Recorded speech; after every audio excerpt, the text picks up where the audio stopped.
त्वमेव माता च पिता त्वमेव, त्वमेव बन्धुश्च सखा त्वमेव, त्वमेव विद्या द्रविणं त्वमेव, त्वमेव सर्वं मम देव देव, त्वमेव सर्वं मम देव देव। ओम। आज हम पुनः श्रीमद् भगवत महापुराण में कथा गंगा में गोता लगा रहे हैं कई दिनों से। उसी प्रसंग को आगे बढ़ाते हुए देखेंगे। इससे पूर्व हमने देखा था एकांत की क्या महिमा है। एकांत में जब व्यक्ति रहता है तो मौन का जो तत्व है वो भी जागृत होने लगता है। ये नेचुरल भी है। अगर आप अकेले हैं तो बात करने वाला कोई नहीं, लेकिन वास्तव में देखा जाए जो एकांत प्रिय है वो तो मौन ही होगा। लेकिन जिसने कभी एकांत का रस चखा ही नहीं वो किसी न किसी से वार्तालाप जरूर करेगा, यानी अपने मन में ही अनेक प्रकार के विचारों की उथल पुथल में उलझ जाता है। जब व्यक्ति एकांत में रह के साधना करता है, उस साधना के पथ पर चल पड़ता है, मौन की महिमा के तत्व को पहचान लेता है, फिर वो सहज ही मौन होता है। उसके बाद उसे एक परम तत्व की अनुभूति होती है, वो है आत्म तत्व। आत्म तत्व की अनुभूति क्या है, कैसे करें, इस विषय पर आज हम आगे चर्चा करेंगे। तो यहाँ पर आत्म तत्व यानी अपने स्वयं की खोज कि वास्तव में व्यक्ति क्या है, क्यों आया है, क्या जीवन का लक्ष्य है। ये हर प्राणी की अपनी एक भूख है और यही जीवन का लक्ष्य है। लेकिन जिसे इस चीज का बोध होता है वो तो इस मार्ग के लिए सतत प्रशस्त रहता है। लेकिन जिनको पता ही नहीं कि जीवन का लक्ष्य क्या है, तो चाहते हुए भी उस दिशा में व्यक्ति नहीं बढ़ पाता। इसीलिए परम तत्व जो है वो मोक्ष की प्राप्ति, सत्य की प्राप्ति, जब आपको यथार्थ बोध होता है तो वही आत्म अनुभूति का साधन बन जाता है। अब सत्य क्या है? सत्य का तात्पर्य कोई किसी ने हमसे वार्तालाप की वो मिथ्या भाषण ना करना, ये सत्य इतना मात्र नहीं है। सत्य का तात्पर्य जो वस्तु जिस रूप में है, यथार्थ बोध जब उसका हो जाए वही वास्तव में सत्य है। तो जैसे एक दृष्टांत भी दिया जाता है कि अंधेरे में कोई व्यक्ति चला जा रहा था, वहां पर एक रस्सी या पड़ा हुआ था, उसे सर्प नजर दिखा, क्योंकि कोई प्रकाश नहीं, कोई उजाला नहीं। अब जब जैसे ही उसने टॉर्च लगाई, सामने दिखा कि ये तो सर्प नहीं है, क्योंकि पहले भयभीत हो गया, पसीना पसीना हो गया, ये तो सर्प है। लेकिन जब टॉर्च का उजाला पड़ता है तो उसने देखा कि ये तो वास्तव में सर्प नहीं, रस्सी है। तो जब भ्रांति आपकी मिट गई कि ये तो सर्प नहीं, रस्सी है, तो वो यथार्थ बोध हुआ उस जगत का।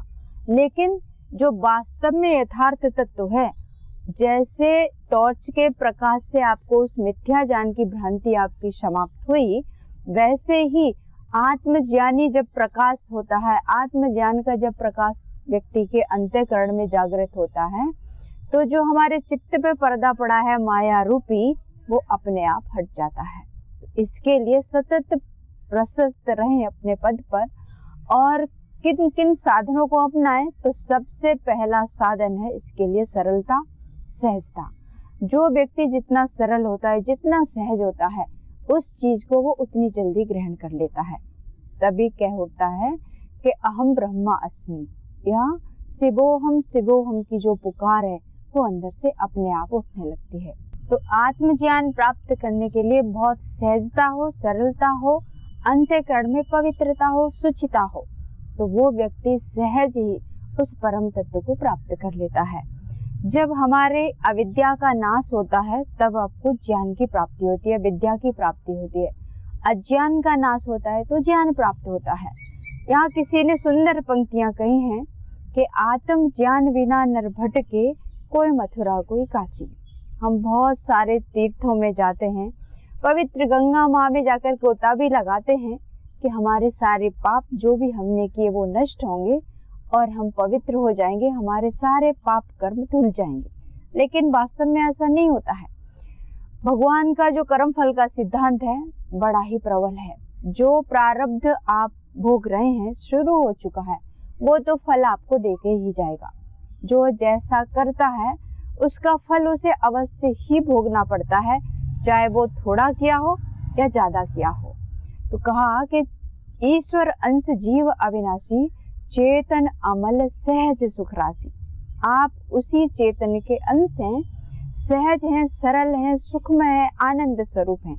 तो वास्तव में जो आपका स्वरूप है उसमें जब आप स्थित हो जाते हैं, शांत हो जाते हैं और उस यथार्थ को जानने का प्रयास करते हैं तो सफलता जाके मिलती है। वो निमित्त कोई भी हो सकता है, कोई भी शब्द हो सकता है, कोई व्यक्ति हो सकता है, कोई वस्तु हो सकती है।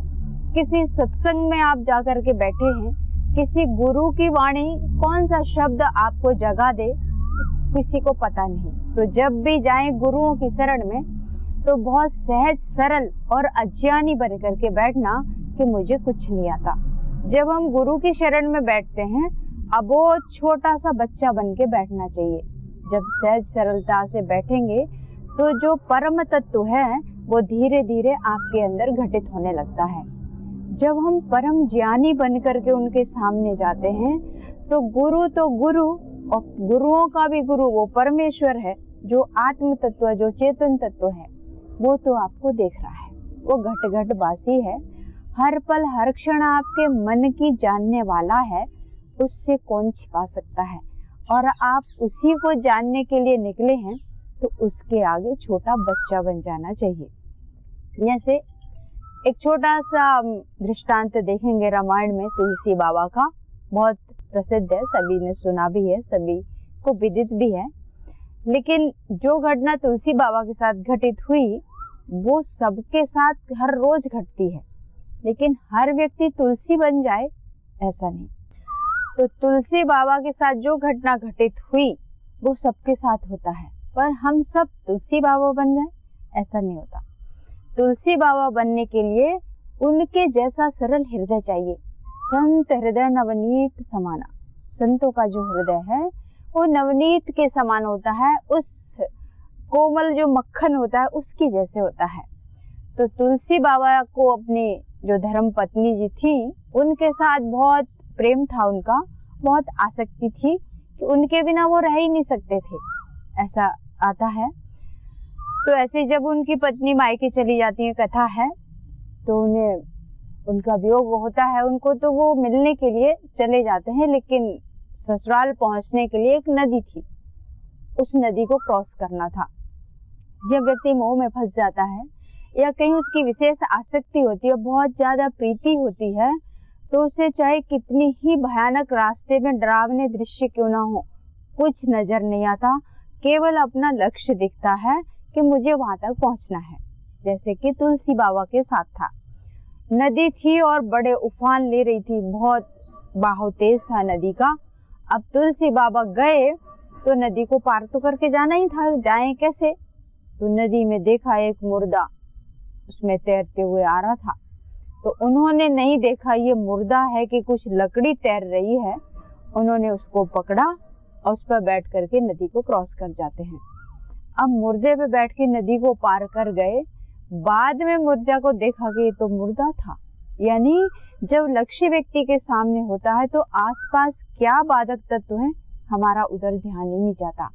ऐसे ही आत्म अनुभूति के लिए, आत्म तत्व के बोध के लिए अपने लक्ष्य के प्रति सदा सजग रहना, दाएं बाएं नहीं देखना कि कौन क्या कर रहा है, कौन व्यक्ति मेरे रास्ते में बाधा डाल रहा है। बस आप कर्म करते जाओ, भगवान आपका रास्ता अपने आप प्रशस्त कर देंगे। देखिए तुलसी बाबा नदी तो पार कर लिए, ससुराल में भी जाकर के पहुंच गए। अब ससुराल में भी आधी रात को पहुंचे, अब दरवाजे सारे बंद, कैसे प्रवेश करें। तो ऊपर चढ़ना था उन्हें, घर के ऊपर जाना था। तो वहां पर देखा कि कोई रस्सी लटक रही है। रस्सी तो क्या, वहां एक बड़ा सर्प लटक रहा था। उसे रस्सी समझ के तुलसी बाबा पकड़ के ऊपर पहुंच गए, आराम से चढ़े, पत्नी के पास भी पहुंच गए, मुलाकात भी हो गई उनकी। लेकिन पत्नी ने कहा कि मुझसे इस हाड़ मांस के शरीर से इतनी प्रीति है आपकी, इतनी प्रीति अगर होती रघुनाथ से तो जिंदगी जो भव से पार हो जाती। केवल इतना शब्द बोला था। इतना शब्द बोलने मात्र से तुलसी बाबा की जो सोई शक्तियां थी वो जागृत हो गई। उस आत्म तत्व की अनुभूति हो गई कि वास्तव में इन्होंने जो कहा है वो सत्य वचन है। ऐसे ही हम संसार के लिए कितना रोते हैं, कितना तड़पते हैं। कोई प्रिय वस्तु है, कुछ भी आपका जो आपको बहुत प्रिय था, वो उसका वियोग हो गया, तो उसके वियोग में व्यक्ति का जीना मुश्किल होता है। हो सकता है प्राणांत भी हो जाए, बेहोश हो जाते हैं कुछ लोग, तो उसका शरीर ही छूट जाता है। लेकिन यहाँ तुलसी बाबा को इस शब्द ने जगा दिया और अपनी पत्नी को प्रणाम करके उसी दिन वहाँ घर से निकल पड़े और वन में जाकर चित्रकूट में वहाँ घाट पर बैठ करके, सरयू माँ का वहीं किनारा है, वहाँ जाके पर्णकुटी बनाते हैं और शांति से बैठ के भगवान का ध्यान करते हैं। तो आत्म अनुभूति के लिए लक्ष्य पर फोकस और अंतःकरण की सरलता, इन दोनों का होना बहुत जरूरी है, जो कि तुलसी बाबा से हम सीख सकते हैं। जब उन्होंने जाकर घोर तपस्या की, यमुना तट पे बैठकर सहज भाव से, एक पत्थर था उनके पास, हर रोज प्रतिदिन उस पर चंदन घिसते, इसी भाव से कि ना जाने किस रूप में मेरे भगवान मेरे से मिलने आएंगे तो मैं उन्हें चंदन का टीका करूंगा। लेकिन प्रभु को पहचानना उसकी कृपा के बिना सरल नहीं है। तुलसी बाबा रोज चंदन घिसते और भगवान वहां से रोज निकलते, रोज उनके चंदन का तिलक करते, लेकिन तुलसी बाबा को नहीं पता कि यही मेरे प्रभु हैं। तो ऐसे बहुत दिन बीतते गए। तुलसी बाबा अपनी साधना में सतत रत रहते थे। अब भगवान राम से मिलाने के परम जो उनके भक्त हनुमान जी, वो किसी भी रूप में कहीं भी जहाँ भगवान की कथा चलती हो, बेस बदलकर भगवान की कथा के लिए वहां पर पहुंचते हैं। तो आत्म अनुभूति के लिए किसी न किसी रूप में भगवान हमारी सहायता करते हैं। निमित्त कोई भी हो सकता है। जैसे यहाँ तुलसी बाबा हर रोज चंदन घिसते, प्रभु तिलक करते, वहां से जाते, लेकिन तुलसी बाबा नहीं पहचाने कि मेरे भगवान यही हैं। तो ऐसे ही एक दिन बैठे हुए थे, हनुमान जी तोते के रूप में ऊपर बैठे चिल्लाए। तो तुलसी बाबा ने देखा भक्त की जो दृष्टि है उससे कोई छुपता नहीं। तो हनुमान जी बैठे थे वहीं पर। हनुमान जी ने इशारा किया कि डेली भगवान आते हैं, हर रोज चंदन घिसते हैं, लेकिन आपको पता ही नहीं। तो जैसे ही तुलसी बाबा चंदन घिस रहे थे, भगवान उधर से गुजरे, तोता जो बैठा था वो चिल्लाने लगा। जैसे ही भगवान आए, तुलसी बाबा समझ गए कि यही मेरे राम हैं। तो प्रभु के चरण पकड़ लेते हैं और रोने लग जाते हैं कि हर रोज आप आते थे, लेकिन मेरे ये चरम चक्षु आपको कभी पहचान ही नहीं पाए। तो आत्म तत्व की अनुभूति और उस लक्ष्य तक पहुंचाने के लिए गुरु का होना परम आवश्यक है। अब आत्म अनुभूति तो करनी है, तो इसके लिए कुछ न कुछ साधनों का भी इस्तेमाल करना पड़ता है। कुछ न कुछ साधन होना बहुत जरूरी है। तो पहला बताया कि ध्यान साधना के माध्यम से अपने चित्त को साधना, या फिर प्राणायाम आदि के द्वारा अपने लक्ष्य के लिए अपने चित्त को, अपने जो मन में उठने वाली विचार वृत्तियां हैं, हर पल समुद्र में जैसे लहरें उठती हैं, उसी तरह हमारे अंदर भी विचारों की लहरें चलती हैं। जब वो लहर शांत होगी तब आपको अंदर की ध्वनि सुनाई देगी और उस परम लक्ष्य को आप देख पाएं या सुन पाएं, इसके लिए प्राणायाम और ध्यान सत्संग बहुत जरूरी है, जो कि बताया गया है। आगे बताया कि ध्यान साधना के साथ साथ एकांत में वास करें और सबसे ज्यादा मौन रहने का प्रयास करना। जब व्यक्ति एकांत में रहता है, मौन रहता है, तब उसके जो अज्ञान का पर्दा पड़ा हुआ है वो धीरे धीरे अपने आप हटता है और ज्योतिपुंज जो प्रकाश है उसकी तरफ उसकी इंद्रियां अपने आप आकर्षित होने लग जाती हैं। तो इंद्रियों को बस में करना ये योग या प्राणायाम के माध्यम से ही आप कर सकते हैं। अगला उन्होंने बताया कि यहाँ पर जब स्वामी विवेकानंद जी थे, वो बहुत तपस्या की, ध्यान साधना की और गुरु की शरण में भी थे। लेकिन जब कोई शिष्य गुरु के सानिध्य में रह कर के साधना करता है तब तो रास्ता निश्चित है, लेकिन हमें कोई मार्ग दिखाने वाला नहीं है, कोई किस दिशा में जाएं इस ओर इंगित करने वाला नहीं, तो मनोमुखी साधना से कभी भी आत्मानुभूति नहीं हो सकती। कुछ लोगों का लक्ष्य होता है मोक्ष की प्राप्ति, कुछ उस सत्य के ज्ञान को प्राप्त करने के लिए लालायित रहते हैं, कुछ अहिंसा आदि जो यम नियम बताए गए हैं उनका पालन करके उस आत्म अनुभूति को करना चाहते हैं, लेकिन यह काम इतना सरल नहीं है। कई बार जब हम साधना करते हैं तो कुछ अनुभूतियां होने लगती हैं, हमें लगता है कि हमने उस तत्व को पा लिया। वास्तव में ये उतना सरल नहीं। तो जब साधना साधक करता है, धीरे धीरे उसके पास प्रभु कृपा से कुछ सिद्धियां आने लगती हैं अपने आप। तो वो सिद्धियां सहायक भी हो सकती हैं और बाधक भी हो सकती हैं। ये आपके ऊपर निर्भर है कि आप उसे कैसे प्रयोग करते हैं। तो सिद्धियों के माध्यम से जब हम समाज कल्याण करते हैं या दीन दुखियों के दुख को हरने का काम करते हैं तो भगवान आपको सहायक होते हैं। तो यहाँ पर स्वामी विवेकानंद जी ने 5 बातें बताई थी कि जब व्यक्ति इन 5 बातों पर ध्यान इंगित करके इस लक्ष्य के लिए आगे बढ़ेगा तो सफलता जरूर मिलेगा। तो पहला था उनका दयालुता, जो कि उनके खुद के जीवन से हमें सीखने को मिलती है। जब वो बहुत छोटे से बच्चा थे तो उनकी माता श्री काम में व्यस्त उन्होंने चाकू मांगा कि बेटा चाकू ला करके दो। तो स्वामी जी उठे और उन्होंने चाकू पकड़ा, तो जिधर से चाकू का जो तेज धार होती है वो वाला भाग उन्होंने अपने हाथ में पकड़ा और माँ की तरफ जिधर लकड़ी लगी होती है वो वाला भाग कर दिया। यानी मेरे हाथ में लगेगी तो कोई बात नहीं, माँ को क्षति नहीं होनी चाहिए। यानी दूसरे की पीड़ा का खुद अनुभव कर लेना। तो उनकी माँ ने कहा था कि बेटा एक दिन तू बहुत बड़ा व्यक्तित्व वाला बनेगा जो कि दुनिया को प्रकाशित करेगा। यानी जो व्यक्ति जैसा होता है उसके लक्षण उसके व्यवहार में, उसके कार्य में, उसकी वाणी में वो लक्षित होते हैं, जैसे कि स्वामी विवेकानंद जी का था। अगला तत्व उन्होंने बताया कि अपने लक्ष्य पर सदा फोकस करके रखना। उनके पास एक व्यक्ति आया ज्ञान प्राप्ति के लिए। तो स्वामी जी विश्राम की अवस्था में थे। उन्होंने कहा आप थोड़ा वेट कीजिए, जब उठेंगे तो आपकी मुलाकात कराएंगे।